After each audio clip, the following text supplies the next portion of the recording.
Hello বন্ধুরা, 2024 IPL এর 25তম rivalry match Bangalore আর মুম্বাইয়ের মধ্যে, যেটা আইপিএল এর সব থেকে খতরনাক একটা ম্যাচের মধ্যে। যাই হোক, সেই ম্যাচে মুম্বাই ক্যাপ্টেন টসে জয়লাভ করে প্রথমে বল করার সিদ্ধান্ত নেয় আর ব্যাঙ্গালোরের হয়ে ব্যাট করতে আসে বিরাট কোহলি ও ডুপ্লেসি। বরাবর রান পাওয়া বিরাট কোহলি আজ কিন্তু রান পাননি, 3 রানে আউট হয়ে ফিরে যান জাসপ্রীত বুমরার খতরনাক বলে। কিন্তু রান করেছিলেন ডুপ্লেসি, কিন্তু সেই ডুপ্লেসিকেও 61 রানের গন্ডিতে আটকে দেন জাসপ্রীত বুমরা। এরপরে দলের হয়ে রজত পাটিদার তার 50 রান করেন এবং দীনেশ কার্তিক শেষ দিকটা দুর্দান্ত ম্যাচ, 23 বলে 53 রানে দীনেশ কার্তিক এক বিশাল ইনিংস খেলেন। আর দীনেশ কার্তিকের এই অসাধারণ ইনিংসের জোরে ব্যাঙ্গালোরের রান হয় 196। মুম্বাই ইন্ডিয়ান্সকে জিততে গেলে করতে হতো 197 রান। কিন্তু এখানে বলে রাখি, ব্যাঙ্গালোরের ব্যাটিংদের এক এক করে আউট করার কৃতিত্ব তুলে নিয়েছে জাসপ্রীত বুমরা। ইন্ডিয়ার ফাস্ট বোলার নায়ক জাসপ্রীত বুমরা, তাকে নিয়ে যতই প্রশংসা করা হয় সেটা যেন একেবারে কম। আজ তিনি যেভাবে ব্যাঙ্গালোর ব্যাটিংদের ধুলোর সঙ্গে মিশিয়ে দিয়েছেন, সত্যি অসাধারণ। তবে মুম্বাই ওপেনিং হয়ে ঈশান কিষান আছেন এবং সঙ্গে আছেন রোহিত শর্মা। আজ ঈশান কিষানকে দেখাচ্ছিল এক অন্য ফর্মে। মাত্র 34 বলে 69 রানের এক বিরাট ইনিংস খেলেন তিনি, যে ইনিংসে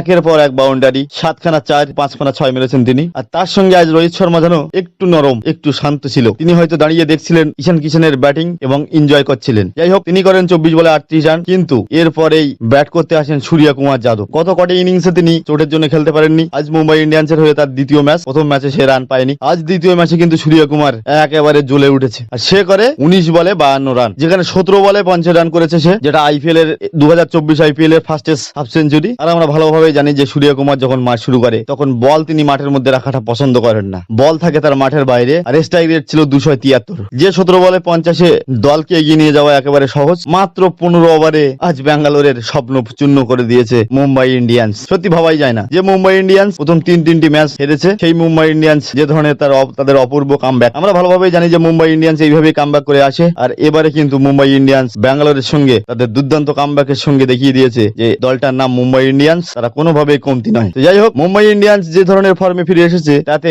বোঝাই যায় যে মুম্বাই ইন্ডিয়ান্স কিন্তু দলকে এগিয়ে নিয়ে যাবে। তবে ব্যাঙ্গালোর হয়তো এই হারটা তাদের অনেক দিন পর্যন্ত তাদের গায়ে কাঁটার মতো বিঁধতে থাকবে। আর তবে আমরা আশা করবো যে ব্যাঙ্গালোরও কামব্যাক করবে। আর মুম্বাই ইন্ডিয়ান্সের জন্য অনেক শুভকামনা।